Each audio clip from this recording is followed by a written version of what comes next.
In this video, we are going to learn how to find the volume of a 3D shape. So we've talked a little bit about how the volume is the space inside.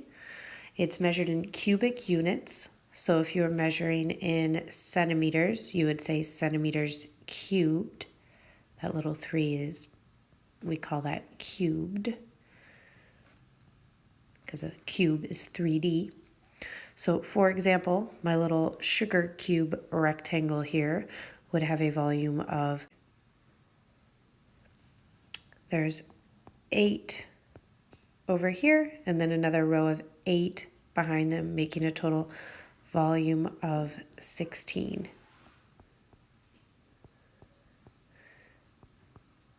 And I'll call it 16 sugar cubes as my units.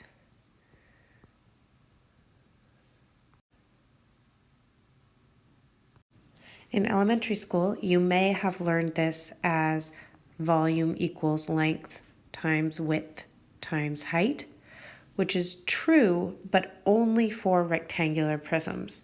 So we're going to kind of avoid using that now, even though it does work for rectangular prisms, but we're going to replace it with a formula that works for all prisms. And that's going to be that volume equals this big B, meaning area of the base, and then we're going to multiply that by h for the height. And that's going to work for everything, including rectangular prisms. So let's show that now. So let's start by thinking about the volume of a rectangular prism. So once again, we're trying to find out how much space there is inside, or how many cubic units we could fit inside. So let's start by picturing a layer 1 cubic unit high along the bottom. So basically, how many cubes could we fill up the bottom? So this is a 3 by 4 base, and then with a height of 5. So that means that along the bottom, we should be able to have a layer that is 12 units, 12 little cubes going along the bottom to fill up the bottom layer of the rectangle. That's not drawn very well. I'm trying my best here. So you could picture this is 3 by 4. We would have 12 units here along the bottom. And noticing that 3 by 4, that's the area of the base. Now, because this is 5 units high, we know that we're going to need 5 of those layers going up. So we're going to need, if this is the first layer down here, we're going to need another layer that fills it up to here, another one that fills it up to here, here, and then here. That's going to be a total of 5 layers of 12 cubes. So that would give us 60. So we can see what we did there was we found the area of the base, that's the big B, times the height of 5 to give us the volume.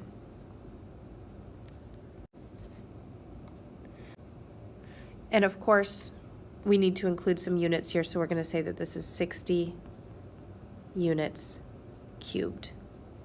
And you may notice that we did, in fact, do length times width times height here, but that only worked because length times width is our formula for area of a rectangle. And whenever you don't have a rectangular base, that's not going to work anymore. Let's look at a shape we haven't seen before. What would you call this shape?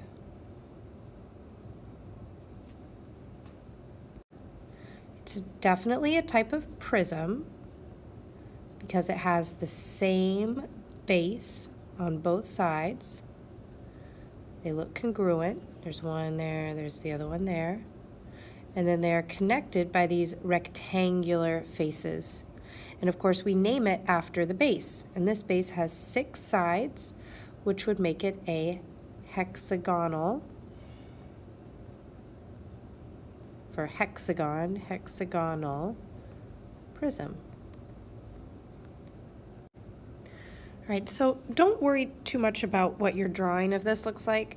I do not expect it to look great. I purposely took a picture of one rather than trying to draw it myself because they're hard to draw. Now, let's see what sort of information we've been given. We've been told that the area of the hexagon is 9. That's really helpful. We've been given that number 8.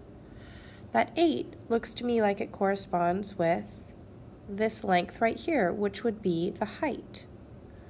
Even though it's on its side, right? That's the height because that's the part that connects the two sides, or the two bases.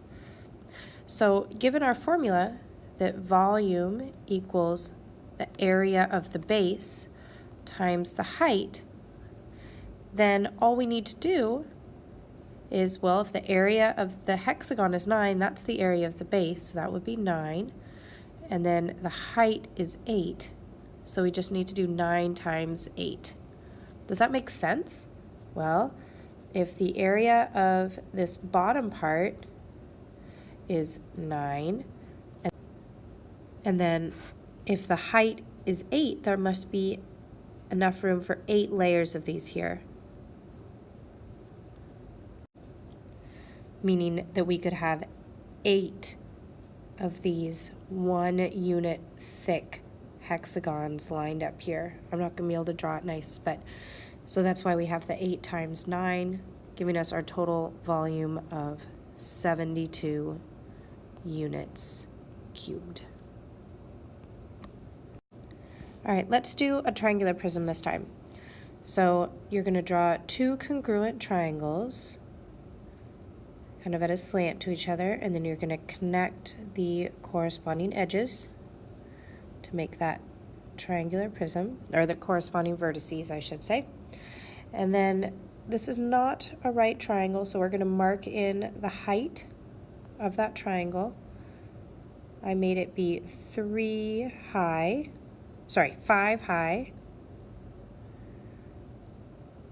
and then the base there of that triangle is 3. And then let's say the height of the whole triangular prism is 11. It's really important we've noticed the difference between the height of the triangular base and the height of the prism itself. All right, so now we need to find the volume. So we're going to use our formula saying that the volume equals the area of the base times the height. So that means I need to know my area of the base. And before I can do that, I need to be totally confident I know which shape my base is.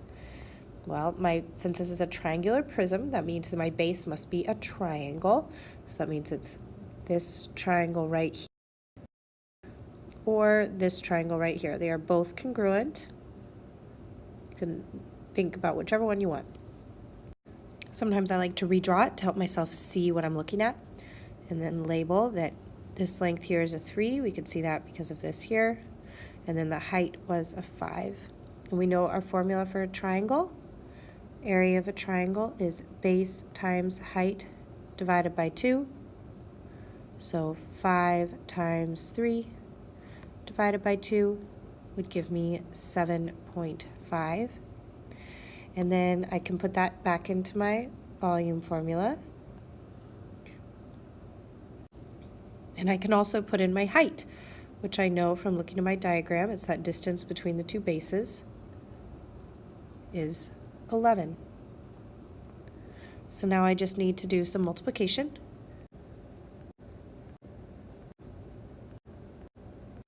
So the final volume is 82.5 units cubed. One more thing before I move on. I could have given you some more measurements on this prism just to confuse you.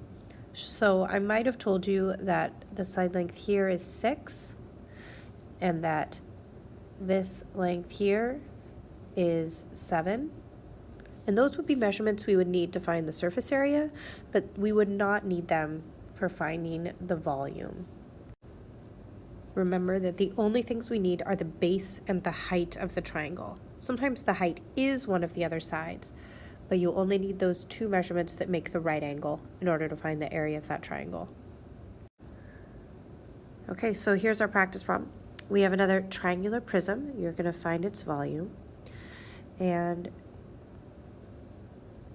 the prism has this 6. The base is these two shapes here, which is a right triangle that has two legs of 4 and 4, and then another leg of 5.